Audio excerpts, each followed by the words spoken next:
Pasaban 15 minutos de las 9 de la noche cuando Cobos decidió irse. Llevaba varias horas delante de la pantalla del ordenador, sin apenas pestañear, y pensó que ya era hora de marchar a casa. Fuera, en la calle, ya había anochecido hacía un buen rato.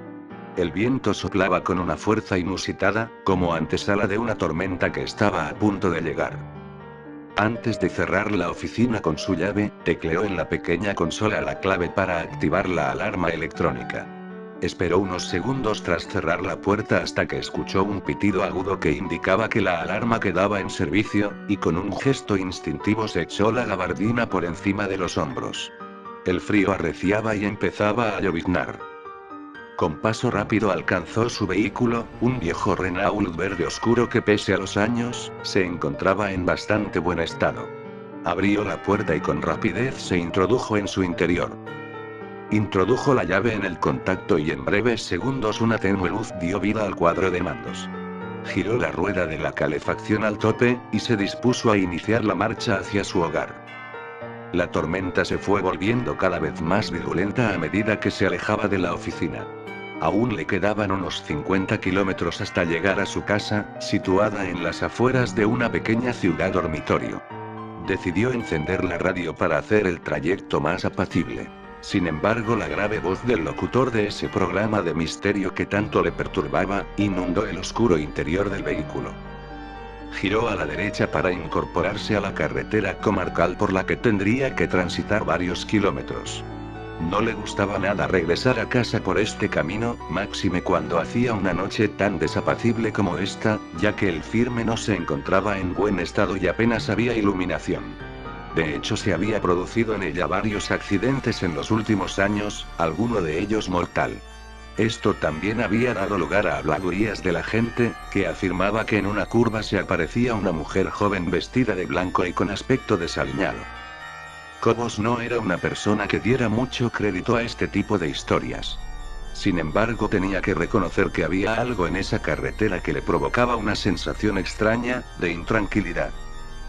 Ya había dejado atrás las luces de la pequeña ciudad, y la oscuridad lo inundaba todo.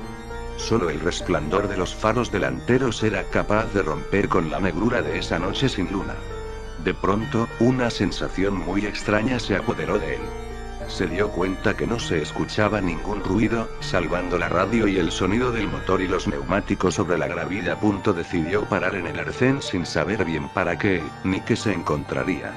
Abrió la puerta del coche y salió. Fuera llovía copiosamente, pero apenas se escuchaba algo más que el ruido del motor y el golpeteo de las gotas de lluvia en el techo del coche.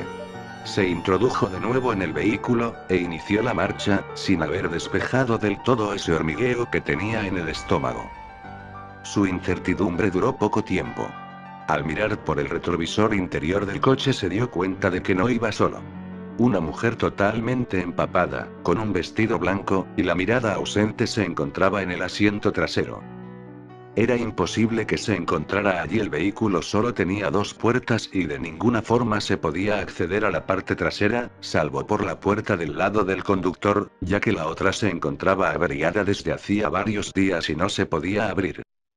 Su corazón empezó a latir aceleradamente.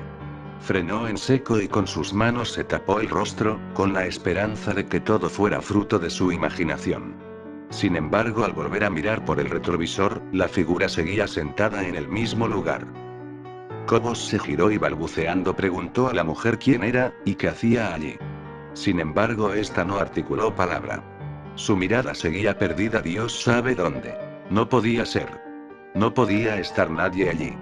No podía ocurrir que esa vieja historia de la mujer de la curva le estuviera ocurriendo a él. No creía en ese tipo de tonterías. Decidió salir del coche y echar un vistazo desde fuera. Tenía que ser fruto de su imaginación. Asió la palanca de la puerta con la mano dispuesto a abandonar el coche, y de repente sintió una fuerte presión en el cuello. Notó como dos manos frías como el acero le presionaban impidiendo el paso de aire a los pulmones. Miró sorprendido por el retrovisor y la imagen que vio le provocó pánico. La mujer ya no tenía esa mirada fría y distante, sino todo lo contrario, los ojos parecían que se iban a salir de las órbitas y reflejaban un odio que nunca había visto en ninguna otra mirada. Intentó zafarse de las manos de la mujer pero le resultó imposible. Poco a poco, a medida que el oxígeno apenas llegaba a sus pulmones, fue perdiendo la consciencia, seguro de que iba a morir, pero sin entender aún por qué. Hasta que la mujer aproximó sus labios y dijo con una voz carente de expresión: Nos veremos en el infierno, donde estoy desde aquella noche que me atropellaste en la curva que acabamos de pasar. ¿Recuerdas? Fueron las últimas palabras que escuchó. Después reinó la oscuridad más absoluta.